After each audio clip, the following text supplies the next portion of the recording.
Hey everybody, welcome back. Another Mr. First Grade's Check-ins. This one's called Dan's Angel, a detective's guide to learning the language of paintings by Alexander Sturgis and Lauren Child.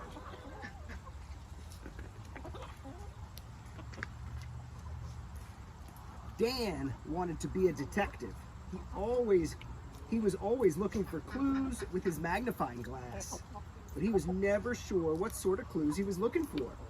One day, he was whizzing along on his skateboard when he came across a large building he hadn't seen before. There's bound to be a really useful clue in here, he said, and he pushed open the door. It's an art gallery. Inside, Dan gasped with amazement. The walls were covered with paintings full of strange and beautiful things. Some seemed to tell stories, but he couldn't work out what the stories were. You can't read paintings like you can read books, he sighed. Yes, you can. All right. You can read this one, a voice said. It seemed to come from a painting of an angel talking to a woman. Dan saw words coming out of the angel's mouth, but he couldn't understand them. Maybe it's code, he thought. It's Latin, the voice said. Dan jumped. The angel was talking to him. Well, what does it say? Dan asked, pretending he was used to talking to painted angels. I'm telling Mary she's going to have a baby, the angel said proudly. I'm Gabriel, God's messenger. Dan looked at the writing again. That's odd, he said. The middle line's upside down.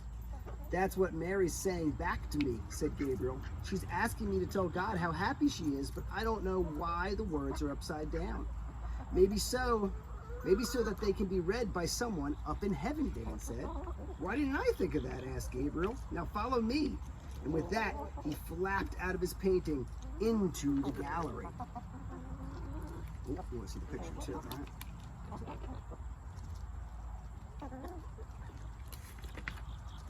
This isn't how painted angels should behave, said Dan, hurrying after the angel. Gabriel stopped beside a big, dark picture. Okay, Mr. Detective, he said. Whew, settle down. Tell me something about this man. Dan looked for clues. Well, he said, he's a king. He likes gold, and he's terrified. Look, his eyes are popping out of his head. He's only just seen the strange glowing writing by a floating hand. How do you know he's only just seen it, Gabriel asked. Because the wine's still falling out of the cup he's knocked over, said Dan. And no one's else has seen the writing yet. They're looking at the king, thinking he's gone crazy. You don't miss much, do you, asked Gabriel before Dan could answer. He had swooped off into the next room.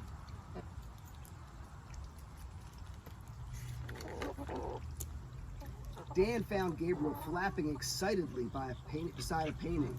There was an amazing monster in the picture with elephant tusks and a corkscrew tail, but that wasn't why Gabriel was in such a flutter.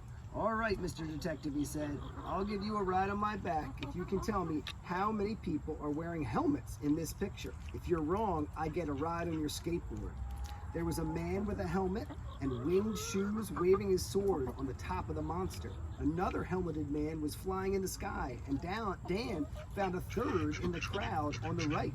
But why is Gabriel sure I'll get it wrong, he wondered. I know, he cried, they're all the same person.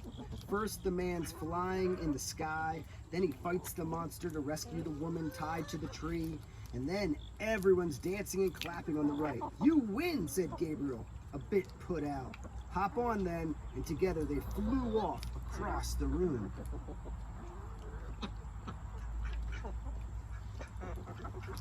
I know. Gabriel set Dan down with a bump. Tell me about that picture, said Dan. He pointed to a painting of a group of people in a garden. Dan was sure the mother and baby were Mary and Jesus. But who were the others? Those holy men and women called saints, said Gabriel. You can tell which saint is which because each has their own special symbol. So that isn't a pet lamb? Dan said, looking at a man in the green. No, that's the saint's symbol. He's St. John the Baptist, and he called Jesus the Lamb of God. St. Anthony always has a pig because his followers kept pigs. And St. Barbara has a tower. She was locked in one day by her dad, Gabriel added. Who's that with the book and sword, asked Dan. That's Gabriel. That, said Gabriel, is St. Catherine, and her most important symbol is almost covered by her dress. It's a Catherine wheel, cried Dan.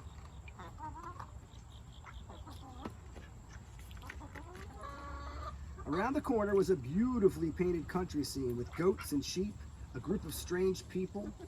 That little boy has wings. Is he an angel? Asked Dan. Certainly not, said Gabriel. He's a Roman god, and those women are goddesses. Dan noticed a peacock behind a goddess. Maybe the peacock's a symbol, he said. It will tell us who the goddess is. Yes, said Gabriel. She's Juno, queen of the gods. Her chariot was always pulled by peacocks, and Minerva, the warrior goddess of wisdom, always has a helmet. And I bet the winged boy belongs to the goddess with no clothes on, said Dan. You got it, said Gabriel. She's Venus, god of love, and the boy is her son, Cupid. He fires arrows at people's hearts to make them fall in love. Gabriel glided off into the next room, and Dan chased after them. Or him. Dan found Gabriel peering at an amazing picture of a woman with lots of arms standing on top of a big black animal. I think it's a buffalo, said Gabriel. But what's happened to its head? Yuck, said Dan. The tiger's having it for lunch. I think the devil was hiding inside the buffalo. He doesn't look happy, said Gabriel. That's because he's lost the fight, said Dan. Look, his sword's broken and the woman's pulling him out of the buffalo with a big red rope. She's a very strange woman, said Gabriel. I could see that, said Dan. She has 8 arms. Why do you think she has so many? Asked Gabriel. Is it because she's so powerful, suggested Dan. Maybe each hand is holding a different symbol of her power. Some are weapons, but she has some peaceful symbols as well. You can't fight with a flower, can you? You're right, said Gabriel. She's a really powerful Indian goddess called Durga.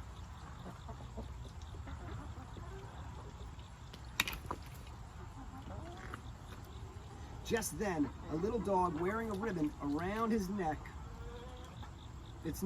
started yapping at Dan's feet. What a funny dog, Dan thought, as it trotted off and jumped into a painting of a woman wearing a ribbon around her very, very thin waist. It must be her pet. Yes, it is, said Gabriel, flapping up behind them. But dogs can be symbols, too, symbols of faithfulness. Dan wondered why such a smartly dressed woman had a symbol of faithfulness beside her. Then he noticed all the flowers. There were roses in her dress, and she was holding a big pink carnation. You give flowers to someone you love, so maybe flowers are a symbol of love, he said. And a dog means she will always be faithful to her loved one. You really are a detective, said Gabriel. This portrait was painted for the lady's husband when they got married.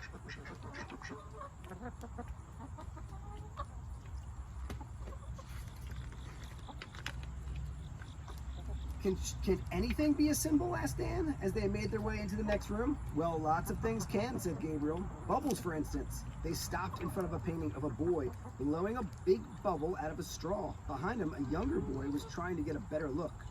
What are bubble symbols of? Asked Dan. You tell me, said Gabriel. You're the detective. Well, said Dan, you can't catch bubbles. They don't last very long, and they pop. So a bubble is a bit like childhood, Gabriel said. You can't hold on to it. You can't stay young forever. Perhaps the painting is saying, don't waste your childhood blowing bubbles, because before you know it, you'll grow up and pop, suggested Dan. I couldn't have put it better myself, laughed Gabriel. Here, follow me, Mr. Detective.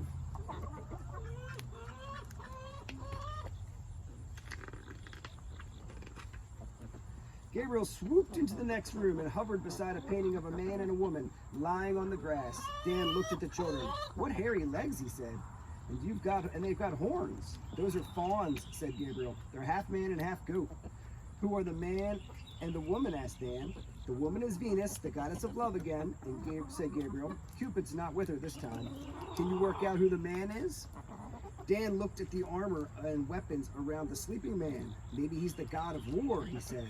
But he doesn't look very warlike. He's taken off his armor and he's exhausted.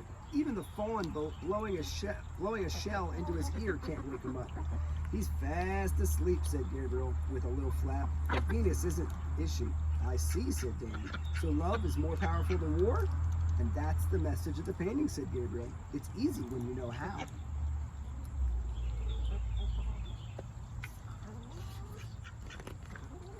Dan skated on, screeching to a halt in front of a painting of a vase of flowers. Ah, he said, examining the writing on the vase with his magnifying glass. This vase belonged to Vincent. Don't be silly, said Gabriel, doing a backflip. That's the name of the painter. He signed it to let you know he painted it. Oh, said Dan. Well, I don't think this painting has any hidden meaning at all. It's just yellow flowers in a yellow vase on a yellow table in front of a yellow wall.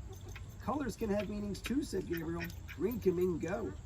But can't you be green of envy too, said Dan? Yes, said Gabriel. Colors mean different things to different people. I wonder what yellow meant to Vincent, said Dan. All sorts of nice things, said Gabriel. Friendship, sunshine, hope, joy. This is one of the happiest paintings I know.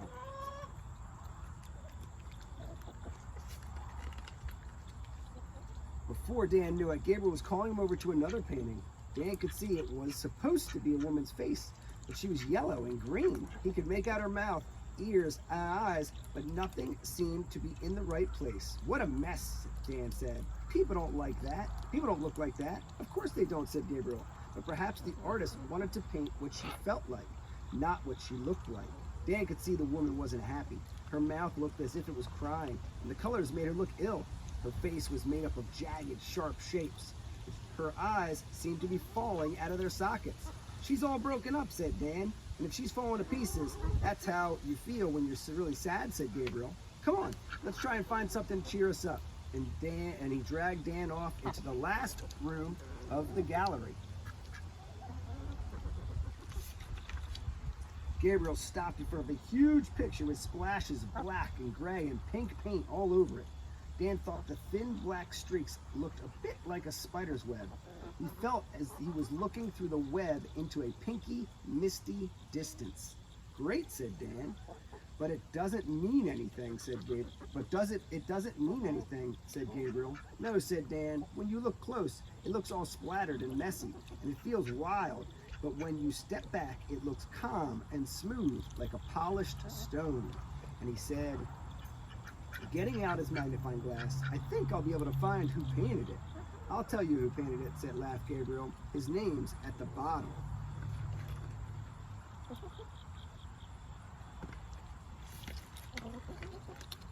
Suddenly, Gabriel's expression changed. Oh no, he shrieked, flapping wildly.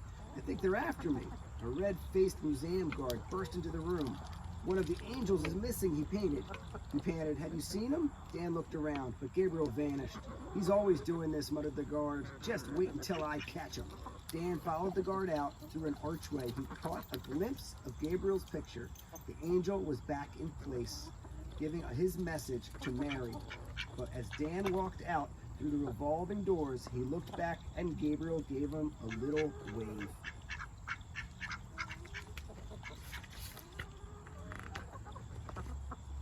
All right, see you next week. That was an awesome story. Remember, next time you see a picture, try to be a detective and figure it out.